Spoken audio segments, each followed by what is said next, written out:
Party દ્વારા ભાજપના નેતાના હસ્તે બગસરા સિવિલ હોસ્પિટલના ઉદ્ઘાટન થાય તેનો કર્યો વિરોધ। બગસરા સિવિલ હોસ્પિટલમાં ડાયાલિસિસ સેન્ટરના ઉદ્ઘાટનમાં વિરોધ થયો હતો। જિલ્લા ભાજપ પ્રમુખ અતુલભાઈ કાનાણી ડાયાલિસિસ સેન્ટર ઉદ્ઘાટન કરે તેનો વિરોધ થયો હતો। આપ પાર્ટી દ્વારા ભાજપના નેતાના હસ્તે ઉદ્ઘાટન થાય તેનો વિરોધ કરાયો હતો। આપકર્તાઓનો વિરોધથી દર્દીના હાથે ડાયાલિસિસ સેન્ટરનું ઉદ્ઘાટન કરાયું હતું। આપના ચૂંટાયેલા જનપ્રતિનિધિઓને બાકાત રાખતા સત્તાધીશ ભાજપ નેતાઓનો વિરોધ થયો હતો। અમરેલી જિલ્લા સદસ્ય વાળા વનરાજ અને અમે બગસરા તાલુકા અત્યારે આખી આપની બેઠેલી છે, ત્યારે તાલુકા પ્રમુખથી લઈ તમામ સભ્યો હોય કે જિલ્લા પંચાયતના સદસ્યો હોય, પહેલાં તો સરકારી દવાખાનામાંથી કદાચ ભાજપ દ્વારા મને એવું લાગે છે કહેવામાં આવ્યું કે કોઈને આમંત્રણ ના આપતા, પણ અમારે આમંત્રણની જરૂર નથી। અમે માન સન્માનના કોઈ એવા ભૂખ્યા વ્યક્તિ નથી, પરંતુ અમને કામ કરવા માટે અમે લોકો માટે રાતથી તત્પર્ય છે। ત્યારે આજરોજ બગસરા સરકારી હોસ્પિટલ ખાતે ડાયાલિસિસ સેન્ટરનું ઉદ્ઘાટન હોય ત્યારે ખરેખર એ નિયમને પાત્ર કે જો સરકારી કોઈ પણ વસ્તુનું ઉદ્ઘાટન થઈ રહ્યું હોય ત્યારે ખરેખર એની રિબિન સરકારી વ્યક્તિ દ્વારા, સરકારી અધિકારી દ્વારા અથવા તો કોઈ દર્દી દ્વારા તો પણ એ અમને સારું રહેશે। એના બદલે કોઈ આ તો જાણે કેમ કે ભાજપની કાર્યાલયથી સરકારી હોસ્પિટલ બની હોય તેમ તેના અતુલભાઈ કાનાણી ધારીથી તેમના પ્રદેશ કાર્યાલયથી હુકમ આવે ને આવી જાય, તો આ અમે માન્ય ન રાખવી તે માટે અમે વિરોધ પ્રદર્શન દર્શાવેલ છે। રમેશભાઈ સતાઈયા, હું વાળા વનરાજ તેમજ મારા તમામ સભ્યો આજે હાજર રહે અને આનો સખત વિરોધ કરે છે। રમેશ સતાસિયા, હું બગસરા તાલુકા પંચાયતનો પ્રમુખ તરીકેની જવાબદારી નિભાવું છું। આજે બગસરા સિવિલમાં ડાયાલિસિસનું મશીનનું લોકાર્પણ હતું અને એ લોકાર્પણમાં કોઈ એક પાર્ટીને એટલે ભારતીય જનતા પાર્ટીના બધા કાર્યકર્તાઓને આમંત્રણ આપવામાં આવ્યું અને એના હાથે જ ઉદ્ઘાટન કરવામાં આવ્યું।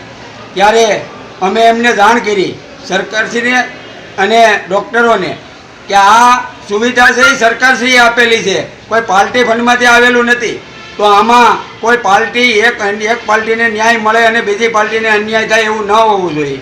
આમાં આમ આદમી પાર્ટી હોય, કોંગ્રેસ હોય કે ભાજપ હોય, બધાને આમંત્રણ મળવું જોઈએ અને અમે ચૂંટાયેલા છીએ, લોકપ્રતિનિધિ છીએ, એમને પણ આમંત્રણ ન મળ્યું અને ફક્ત ને ફક્ત ભાજપના જ તમામ મળતિયાઓને જ આમંત્રણ આપી અને આનું લોકાર્પણ કરે એમ હતા। એમના માટે અમે ડૉક્ટરને અને તમામ પદાધિકારીઓ અને અધિકારીઓને જાણ કરવા માટે આવેલા હતા। હોસ્પિટલનું નિર્માણ થઈ ગયું હતું, પરંતુ ડાયાલિસિસ સેન્ટરનું ચાલુ થવામાં થોડોક વિલંબ થયો હતો। કોઈને કોઈ કારણસર નવા યુનિટની ફાળવણીમાં થોડોક સમય લાગ્યો છે, પરંતુ આજે બગસરા હોસ્પિટલને 2 યુનિટ ડાયાલિસિસના સરકાર તરફથી પ્રાપ્ત થયા છે।